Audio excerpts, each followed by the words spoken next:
Hi, I'm Edie Rather, known as the Bully Buster.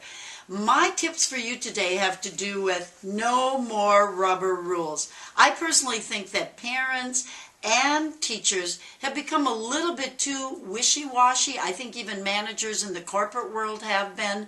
Obviously, I'm a proponent of tough love, and notice I said love. One of the things I want to share with you is that if we are wishy-washy, kids get confused. If boundaries aren't firm and not clear, a child really becomes quite anxious because he or she has no clue what is for real.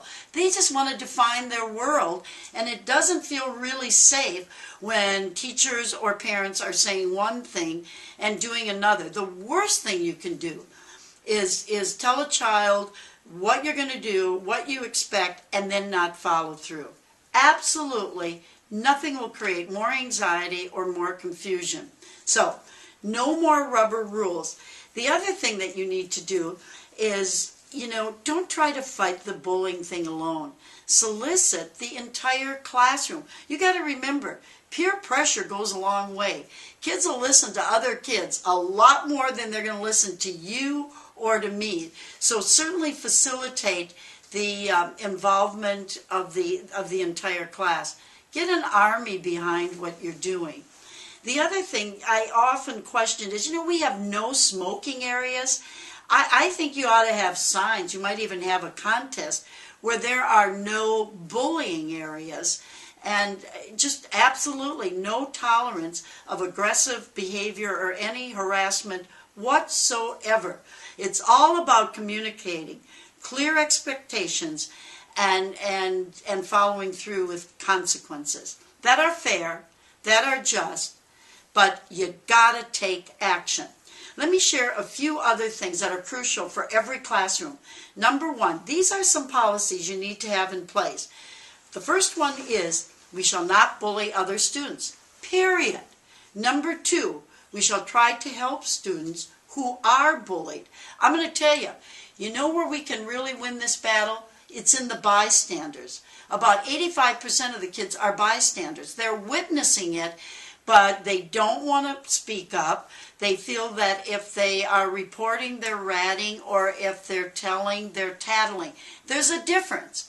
Tattling and ratting gets kids in trouble. Reporting and telling gets children out of trouble. So we need to give our children permission to report. The other is that, we really need to include students who are often left out. When I was growing up, that was just kind of part of the regimentation, that there was a sensitivity to the kids that might have been, had a few limitations, whatever they might be. Let's get back to some of that old-fashioned stuff and bring it back into the classroom. The other point is that we need to create a compassionate, caring culture in the classroom environment. Certainly compassion training, empathy training, why not? It's really all about prevention, which is a much easier answer to the problem than intervention. We all know that talk is cheap. If you have a lot of rules and you don't follow through on them, I'm telling you, there will be any order in the classroom. You're just asking for more chaos, and that's not what intervention is really all about. Now, the thing that I'm going to recommend that you do is role playing, and do role reversal. What you need to do is take the bully and have the bully play the part of the victim. That is the only way that you're going to get the aggressor, the attacker, the bully, the person doing the harassment needs to be in the victim's role so that they can see with their eyes, they can hear with the victim's ears, and they can feel with the victim's heart.